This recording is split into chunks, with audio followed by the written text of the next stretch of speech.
ভালোবাসা ও ছোটদের স্নেহ নিয়ে আমাদের মোকালেমাটি শুরু করছি। আমাদের মোকালেমাটির মূল বিষয়বস্তু হলো জেনারেল ও সন্তানের কর্তব্য। এই তুমি নাসরিন আপু না? আসসালামু আলাইকুম ওয়া রাহমাতুল্লাহি ওয়া বারাকাতুহু। জি আমি নাসরিন, তুমি সাবিয়া তাই না? ওয়ালাইকুম আসসালাম ওয়া রাহমাতুল্লাহি ওয়া বারাকাতুহু। আমি সাবিয়া। তা তুমি এই বিকেলবেলা বোরখা পরে বই পড়তে পড়তে চললে কোথায়? জি আমি মক্তবে যাচ্ছি, ওখানে আজ আমার এক্সাম আছে। কেন তুমি জেনারেল পড়ো না? জি পড়ি তো, এই তো কলেজ সেকেন্ড ইয়ারে পড়ছি, সাথে মক্তবেও পড়াশুনো করছি। বাবা গো বাবা, খুব হাজি গাজি হয়ে গেছো দেখছি। আর এখন কলেজে পড়ো, বাচ্চা কাচ্চাদের সাথে পড়তে তোমার লজ্জা করে না আপু?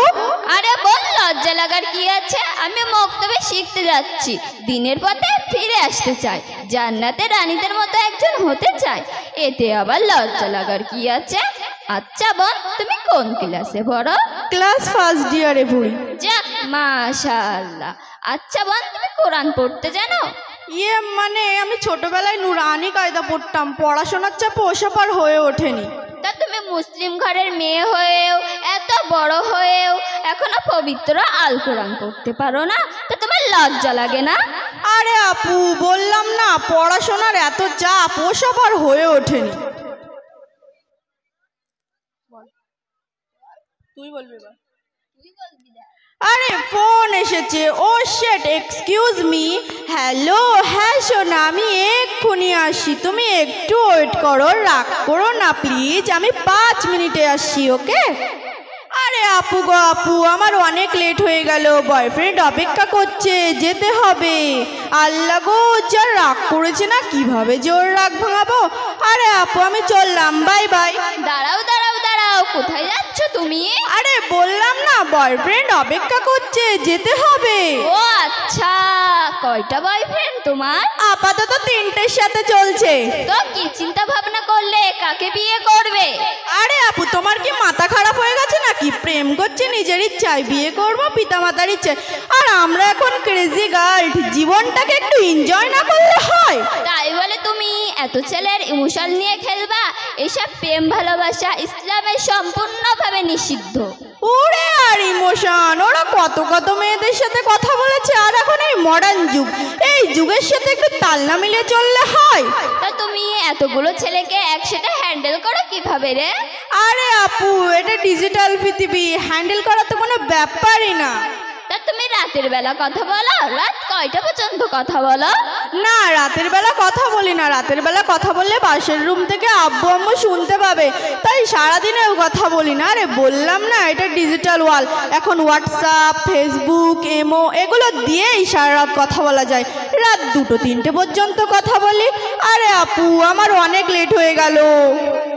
শোনো, তুমি তোমার মান ইজ্জত ওভাবে বিলিয়ে দিয়ে জাহান্নামের বাসিন্দার করে তোলো না। আরে মাথা মোটা, এতে আবার খারাপের কি আছে? বয়ফ্রেন্ডকে নিয়ে একটু নিকো পার্ক ঘুরতে যাব, গল্প করব, বসে দুটো আইসক্রিম খাবো, দুটো ফুচকা খাবো, এতে আবার এত খারাপের কি আছে? শোনো, আমি তোমাকে খোলসে করে বলছি, আর 5টা মিনিট সময় আমি তোমার কাছ থেকে নিচ্ছি। আরে আপু গো আপু, এমনিতে আমার অনেক লেট হয়ে গেল, তবুও বলো দেখি শুনি তোমার ওই লেকচারটা। জু আইনা নাসাই হুব্বু শাওয়াতি মিনাল নাসাই, অর্থাৎ মহিলাদের প্রতি ভালোবাসা। একটি ভালো ছেলে চাই যে একটি সৌভাগ্য স্ত্রী যে তার জীবনের চেয়েও বেশি ভালোবাসবে। একটি মেয়ে বা একটি স্ত্রীর কাছে পুরুষের ভালোবাসা পছন্দের একটি বস্তু। আর এই হালাল সম্পর্ককে কিছু মানুষ প্রেম, জিনা, পর্নোগ্রাফি এইসব দিয়ে ব্যভিচার করছে। একটি ছেলে বুলো ফিল্ম, অর্থাৎ সে পর্নোগ্রাফির দিকে, সে একটি মেয়ের দিকে তাকায়, সে ভালোবাসার দৃষ্টিতে তাকাতে পারবে না, একটি দৃষ্টিতে তাকাতে পারবে ভোগের দৃষ্টিতে। একটি মেয়েকে দেখলে মনে হবে যে তাকে ধর্ষণ করতে হবে। সে বিয়ে করে সে সন্তুষ্ট হতে পারবে না সে তার স্ত্রীকে নিয়ে, কারণ তার মাথার মধ্যে দুনিয়ার বাজে মেয়ের চিন্তা ভাবনা ঘুরছে। সেই জন্য ধর্ষণ আর জিনা বেড়েই যাচ্ছে। কিন্তু আপু, জিনা কি প্রেম করলে কি জিনা হয়? হ্যাঁ বোন, প্রেম করলে জিনা হয়, কারণ তুমি অন্য পুরুষের হাত ধরে খাচ্ছ, ঘুরছ, ফিরছ, এনজয় করছো, এগুলো সম্পূর্ণভাবে ইসলামে নিষিদ্ধ। আর ওইসব করা তো দূরের কথা, কোনো বেজানা পুরুষের মুখ পর্যন্ত দেখতে নেই। আর জেনা অনেক রকমের হয়, যেমন চোখ, কান, নাক, শরীরের গুপ্ত অঙ্গ দিয়েও জেনা হয়। আর যে জেনা করে তাকে তো দুনিয়ার কাছে বিধান আছে। আর কাল কিয়ামতের দিনে জিনাকারীদের উলঙ্গভাবে ধরে ফারিস্তারা পাথর নিক্ষেপ করবে। উফ, সে কি ভয়াবহ শাস্তি! কুরআনে বলা হয়েছে, লা তাকারুবাম, তোমরা জিনাকারীদের ধারে কাছেও যেও না। তাহলে তো আপু আমি জীবনে অনেক গোনা করে ফেলেছি, আমি পারবো না ওই রকম ভয়াবহ শাস্তি ভোগ করতে। হ্যাঁ বোন, তুমি নামাজের পাটিতে বসে দোয়া করবে এবং আল্লাহর কাছে অঙ্গীকার করে বলবে যেন ওই রকম খারাপ কাজ তোমাকে আর না করতে হয়। কিন্তু আপু তুমি এত কিছু কোথা থেকে শিখলে? স্বরূপনগর থানার অন্তর্গত বিথারি খানপাড়া নূর আনি মক্তব আছে, ওখান থেকেই সব শিখেছি। আমাদের হুজুর মাহবুর রহমান সাহেব কুরআন, দোয়া, দরুদ, মাসলা, মাসাইল সম্পূর্ণ সহি শুদ্ধভাবে শিখান। শুধু তাই নয়, পিতামাতার সাথে কিভাবে আচরণ করতে হয়, সন্তানের কতটা কর্তব্য পিতামাতার উপর, সব শিক্ষা দেন। কে পিতামাতার উপর আবার সন্তানের কর্তব্য আছে নাকি? হ্যাঁ, অবশ্যই আছে। কিন্তু আমি তো শুধু জানি পিতামাতার কর্তব্য সন্তানের পরে ভালো স্কুলে পড়ানো, ভালো ড্রেস কিনে দেওয়া, স্মার্টফোন কিনে দেওয়া, স্কুটি কিনে দেওয়া। না বোন, পিতামাতার তো অবশ্যই কর্তব্য আছে। ভালো মানুষ হিসাবে করতে গেলে বাংলা শিক্ষার পাশাপাশি দিনের শিক্ষা অবশ্যই প্রয়োজন। আর সন্তানের কর্তব্য মা বাবার সাথে ভালোভাবে আচরণ করা এবং মন থেকে তাদের ভালোবাসা। 1 ইঞ্চির পরিমাণ তাদের কোনো রকম কষ্ট দেওয়া যাবে না। তাহলে তো আপু আমি আজ সকালে অনেক বড় গোনা করে ফেলেছি। আজ সকালে আমি পিতামাতার সাথে ঝগড়া করেছিলাম স্কুটি কিনে দেয়নি বলে। আস্তাগফিরুল্লাহ, আস্তাগফিরুল্লাহ, আস্তাগফিরুল্লাহ। তুমি এটাও জানো না বোন, আমাদের রাসূল সাল্লাল্লাহু আলাইহি ওয়াসাল্লাম হাদিসের মধ্যে আরো বলেন, আল জান্নাতি তাকদামিল আকদামিল উম্মাহাত। তার মানে কি? তার মানে জান্নাত মায়ের পায়ের নিচে। সব থেকে মাতা পিতার সেবা ও সম্মান করা উচিত, মাতা পিতার কথা মানা উচিত। মাতা পিতার সেবা ও সম্মান করলে জান্নাত পাওয়া যায় এবং আল্লাহ তাআলা সন্তুষ্ট হন। তাহলে তো আপু আমি জীবনে অনেক গোনা করে ফেলেছি, এই গোনা থেকে বাঁচার কি কোনো উপায় নেই? হ্যাঁ, অবশ্যই আছে। সর্বপ্রথম তোমার পিতামাতার কাছে মন থেকে ক্ষমা চাইতে হবে এবং আল্লাহ রব্বুল আলামিনের কাছে হাদিসমার অন্তর থেকে তওবা পড়তে হবে। কিন্তু আপু তওবা কি খেতে হয় না মাখতে হয়?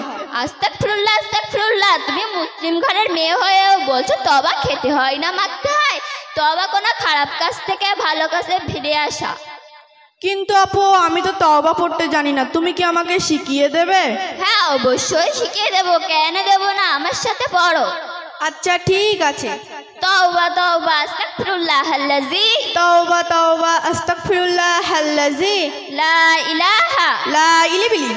ওটা লা ইলিবিলি হবে না, ওটা হবে লা ইলাহা, লা ইলাহা ইল্লা ইল্লা হুয়াল হাইয়ুল কাইয়ুম হুয়াল হাইয়ুল কাইয়ুম ওয়া আতুবু ইলাইহি, ওয়া আতুবু ইলাইহি, লা হাওলা, লা হাবলা। ওটা লা হাবলা হবে না, ওটা হবে লা হাওলা, লা হাওলা ওয়ালা কুওয়াতা, ওয়ালা কলকাতা।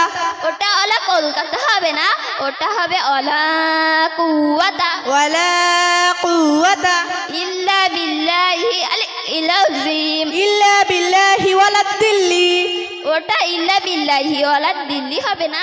আপনারা দেখেছেন ও কিচ্ছু পারে না, আর তোমাকে দেখে সবাই হাসছে। ওটা ইল্লা বিল্লাহি ওয়ালা দিল্লি হবে না, ওটা হবে ইল্লা বিল্লাহি আল ইলাযীম, ইল্লা বিল্লাহি আলিফ ইল আযীম। আচ্ছা আপু আমি তো তোমার মতো ভালোভাবে পড়তে পারিনি, তুমি কি আমাকে আরেকবার শিখিয়ে দেবে? হ্যাঁ, অবশ্যই দেবো।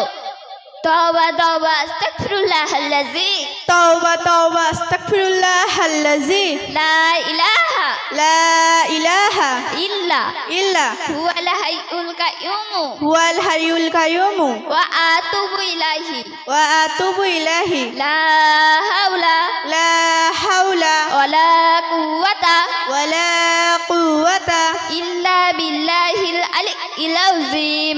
ইল্লা বিল্লাহি আলিয়্যিল আযীম। আমাদের মোকালেমাটি তাহলে এখানে ইতি করছি।